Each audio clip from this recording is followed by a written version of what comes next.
जय हिंद दोस्तों स्वागत है आपका आपके अपने YouTube चैनल ज्ञानदेह होस्ट में। और इस वीडियो में मैं आपको बताने वाला हूं दिल्ली पुणे कैंटोनमेंट बोर्ड यानी कि छावनी परिषद जो कि मिनिस्ट्री ऑफ डिफेंस के अंतर्गत काम करता है, इस भर्ती के फॉर्म फिलअप के बारे में, जिसके बारे में मैंने अभी रिसेंटली वीडियो बनाई थी कि इसके अंदर भर्ती निकली है जो कि परमानेंट है, यानी कि अगर आपका एक बार सिलेक्शन हो गया तो आपकी नियुक्ति परमानेंट कर दी जाएगी। तो यहीं पर मुझे कमेंट आई थी कि सर फॉर्म फिलअप की वीडियो बनाइए ताकि हम फॉर्म को भर सके। तो इस वीडियो के अंदर आपको संपूर्ण जानकारी दी जाएगी कि कहां से आपको फॉर्म डाउनलोड करना है, कहां पर आपको सेंड करना है, कैसे भरना है, ये सभी जानकारी आपको दी जाएगी। तो चलिए शुरू करते हैं।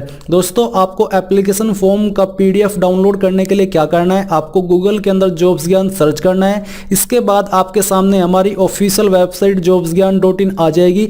ये वेबसाइट आपको ओपन कर लेनी है। ओपन करने के बाद आप यहां पर होम पेज पर आ जाओगे। फिर आपको यहां पर लेटेस्ट जॉब या फिर रिसेंट पोस्ट के अंदर कहीं पर भी दिल्ली कैंट रिक्रूटमेंट 2021 की पोस्ट देखने को मिलेगी।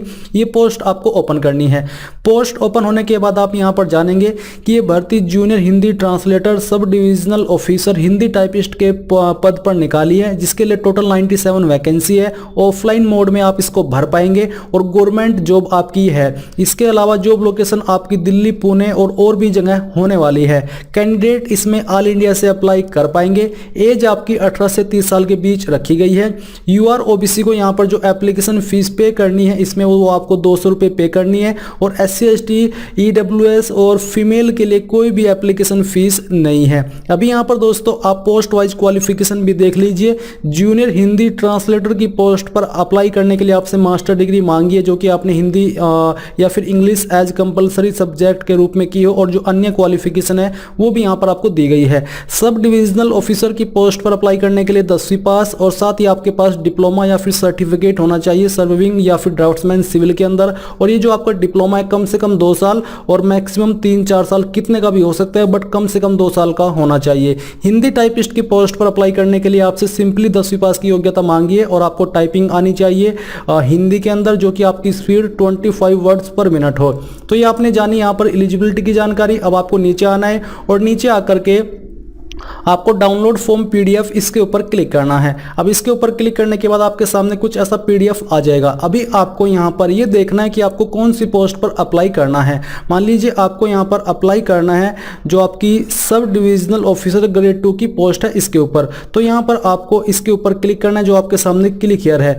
तो यहाँ पर चलिए हम इसको क्लिक करते हैं और यहाँ पर 2 ऑप्शन है। अगर आप हिंदी में भरना चाहते तो आप ऊपर की तरफ क्लिक करके इसको डाउनलोड कर लीजिए, और इंग्लिश में भरना चाहते हैं तो आप यहाँ पर नीचे की तरफ क्लिक करके ऊपर क्लिक करके इस एप्लीकेशन फॉर्म को डाउनलोड कर लीजिए। अब ये यहाँ पर आपका एप्लीकेशन फॉर्म ओपन हो चुका है। मैं आपको बताता हूँ कि कहाँ पर क्या जानकारी भरनी है।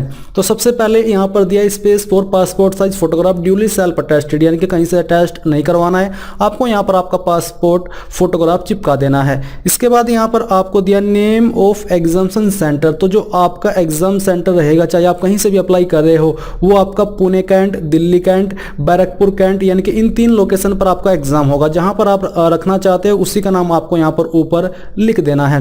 फिर आता है first point name of the candidate. आपको आपका पूरा नाम अंग्रेजी के बड़े अक्षरों के अंदर लिखना है। फादर नेम, हस्बैंड नेम, शादी हो चुकी है तो पति का नाम, नहीं तो आपको आपके पिता का नाम यहां पर एंटर करना है। परमानेंट पोस्टल एड्रेस, यानी कि जो आपका स्थायी पता है वो आपको पूरा एड्रेस यहां पर देना है, mobile number and email ID के साथ में। फिर नीचे 4 पॉइंट में प्रेजेंट एड्रेस, ऊपर जो आपने दिया वो था आपका स्थायी पता और ये है आपका प्रेजेंट एड्रेस। अगर आपका परमानेंट और प्रेजेंट एड्रेस सेम है तो जो एड्रेस आपने ऊपर लिखा है वही एड्रेस यहां पर लिख दीजिए। अगर अलग अलग है तो अलग से लिख दीजिएगा। 5 पॉइंट है आपका डेट ऑफ बर्थ का। तो यहाँ पर डे लिखिए, जैसे कि 02, मंथ के सामने 05, यानी कि जो भी आपका ईयर होगा इसके बाद ईयर आपको यहाँ पर आपका लिख देना है। फिर आता है एज एज ऑन 15 जनवरी 2022। 15 जनवरी 2022 इस फॉर्म को भरने की लास्ट डेट है। तो आपकी उम्र 15 जनवरी 2022 तक कितने साल, कितने महीने, कितने दिन की होती है, ये आपको एज कैलकुलेट कर लेनी है। आप एज कैलकुलेटर का इस्तेमाल करके इसको कैलकुलेट कर सकते हैं। जैसे कि आपको गूगल के अंदर सर्च करना है एज कैलकुलेटर, फिर यहाँ से इस वेबसाइट को ओपन करना है। इसको ओपन करने के बाद यहाँ पर आपको आपकी डेट ऑफ बर्थ सेलेक्ट करनी है, जो भी आपकी डेट ऑफ बर्थ है। जैसे कि मेरी DOB है 02/05/1997। तो मैं चलिए यहाँ पर आपको दिखाता हूँ कैलकुलेट करके। यहाँ पर आपको आपकी DOB लिखनी है, फिर आपको जिस डेट तक एज कैलकुलेट करनी है वो यहाँ पर आपको लिखना होगा। तो हमको 15 जनवरी 2022 तक करनी है, तो यहाँ पर हम 15 जनवरी 2022 करेंगे। फिर कैलकुलेट के ऊपर आपको क्लिक करना है। इसके बाद आपकी उम्र निकल के आ जाएगी, जो भी आपकी उम्र है, जैसे कि 24 ईयर 18 मंथ 8 मंथ और 13 डेज। तो यहाँ पर आपको वही लिख देना है। फिर आता है जेंडर, तो जो भी आपका जेंडर है उसी के नीचे आपको टिक करना है, इस तरह का राइट टिक, मेल या फिर फीमेल। मैरिटल स्टेटस, मैरिड हो तो मैरिड के सामने टिक कीजिए, अनमैरिड हो तो अनमैरिड के सामने टिक कीजिए।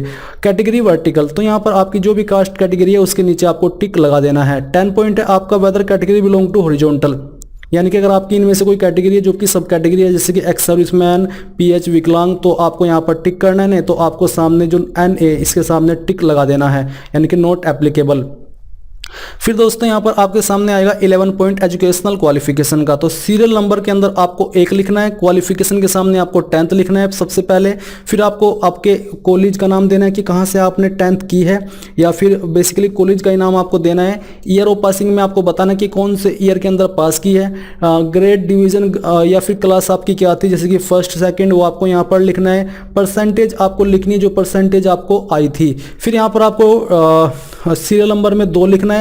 अगर आपने 12वीं भी की है तो यहाँ पर 12th लिखना है, और आपके स्कूल कॉलेज का नाम देना है। पासिंग ईयर पर यहाँ पर आपको आपकी क्लास या फिर डिवीजन, इसके बाद आपको परसेंटेज। फिर अगर आपने ITI किया है या फिर कोई डिप्लोमा किया है तो सीरियल नंबर में 3 लिखिए, यहाँ पर आपको उस डिप्लोमा का नाम लिखना है, और यहाँ पर आपको आपके इंस्टीट्यूट या यूनिवर्सिटी का नाम देना है जहाँ से आपने किया है। ईयर ऑफ पासिंग, यहाँ पर क्लास, डिवीजन और यहाँ पर परसेंटेज। इस प्रकार से आपको आपकी क्वालिफिकेशन भर देनी है। बहुत ही सिंपल है, कोई आपको प्रॉब्लम नहीं होगी इस जानकारी को भरने में। 12 पॉइंट है पर्टिकुलर्स ऑफ प्रेजेंट एम्प्लॉयमेंट। अगर आप प्रेजेंट में कहीं पर जॉब करते हो तो यहाँ पर आपको यस लिखना है, नहीं तो आपको नो लिख देना है। एक्सपीरियंस अगर आपके पास कोई है तो यस लिखिए, नहीं तो आपको नो लिखना है और इसको बेसिकली खाली छोड़ देना है। फिर आता है नेम ऑफ ऑर्गेनाइजेशन। अगर आप यहाँ पर 13 पॉइंट में यस लिखे हो तो आपको एक्सपीरियंस की जानकारी देनी है, नहीं तो आपको इसको खाली छोड़ना है। अब आता है आपका 14 पॉइंट डिमांड ड्राफ्ट नंबर और डेट। आपको ये जो एप्लीकेशन फीस जमा करनी है ये आपको डिमांड ड्राफ्ट के माध्यम से जमा करनी है, और आपका जो डिमांड ड्राफ्ट है वो आपको इनके फेवर में बनवाना है, जो कि यहाँ पर आपको एड्रेस दिया गया है वेबसाइट के ऊपर। और जब आपकी फीस जमा हो जाए डिमांड ड्राफ्ट के माध्यम से तो आपको यहाँ पर डिमांड ड्राफ्ट नंबर और जिस डेट में आपने इसको जमा किया है वो यहाँ पर लिखनी है। देन आपको यहाँ पर पहले इस लिखना है कि कहाँ से आपने इस फॉर्म को भरा है। फिर नीचे डेट डालनी है, किस डेट में आपने इस फॉर्म को भरा है। यहाँ पर आपको आपके सिग्नेचर कर देने हैं, और नीचे full name of the candidate, यानी कि आपको आपका पूरा नाम लिखना है। फिर दोस्तों नीचे आपके सामने ये है आपका एडमिट कार्ड का जो परफॉर्मा। तो आपको यहाँ पर आपका नाम अंग्रेजी के बड़े अक्षरों के अंदर सेम वे में लिखना है। यहाँ पर आपको आपका फोटोग्राफ चिपकाना है, फादर नेम लिखना है, सिग्नेचर यहाँ पर आपको कर देने हैं। कैंडिडेट लेफ्ट थंब इंप्रेशन, यानी कि आपको बाएं अंगूठे का जो निशान है वो यहाँ पर लगाना है। ये ऑफिस के लिए आपको खाली छोड़ देना है, और इसके बाद आपको यहाँ पर बेसिकली आपका फॉर्म कंप्लीटली फिलअप हो चुका है। अब ये फॉर्म आपको कैसे और कहां पर सेंड करना है वो भी आप यहां पर देख लीजिए। तो सबसे पहले तो आपको ये फॉर्म जो सेंड करना है वो आपको ऑर्डिनरी पोस्ट, यानी कि साधारण पोस्ट के माध्यम से करना है। और जो आपका लिफाफा है उस लिफाफे के ऊपर आपको ये लाइन लिखनी है जो कि यहाँ पर दी गई है। आपको इस लाइन में जैसे कि application for the post of के बाद वो पोस्ट का नाम लिखना है जिस पोस्ट पर आपने अप्लाई किया है। और ये जो आपका फॉर्म है ये आपको इस एड्रेस के ऊपर सेंड करना है, जो एड्रेस अभी आप यहाँ पर देख पा रहे हो, वेबसाइट के ऊपर आपको मिल जाएगा। इसी के साथ आपको बोला कि candidate should send the application form along with admit card duly field, जो कि यहाँ पर आपको दिया है सीरियल नंबर ये वाले, और ये आपको इसके साथ सेंड करना है। साथ ही 2 सेल्फ एड्रेस्ड एनवलप भी आपको भेजनी है, जो कि 10 सेंटीमीटर इंटू 22 सेंटीमीटर का होना चाहिए, और उसके ऊपर 10 रुपये का पोस्टल स्टाम्प ईच, यानी कि दोनों के ऊपर अलग अलग से 10 रुपये का पोस्टल स्टाम्प लगा होना चाहिए। साथ ही जो आपको डॉक्यूमेंट सेंड करने हैं वो आपका डेट ऑफ बर्थ, जिसमें कि आप 10th की मार्कशीट का इस्तेमाल करेंगे, एजुकेशनल क्वालिफिकेशन जैसे कि 10, 12 या फिर जो भी आपने क्वालिफिकेशन दी है, कैटेगरी सर्टिफिकेट अगर आप SC ST OBC है, EWS है, तो ये सभी डॉक्यूमेंट की फोटोकॉपी आपको इस फॉर्म के साथ अटैच करनी है और आप यहाँ पर भेज देनी है। तो इसी प्रकार से आप लोग इस फॉर्म को भर पाएंगे। आई होप आपको यहाँ पर सब कुछ क्लियर हो गया होगा। कोई सवाल कोई डाउट रह गया तो कमेंट के माध्यम से पूछ लीजिएगा। एंड इस वीडियो के लास्ट में मैं आपसे कहना चाहूँगा कि आप इस वीडियो को लाइक, शेयर और आपके अपने यूट्यूब चैनल ज्ञानदेह होस्ट को सब्सक्राइब करके बेल आइकन को ऑन कर ले। Thanks for watching. जय हिंद।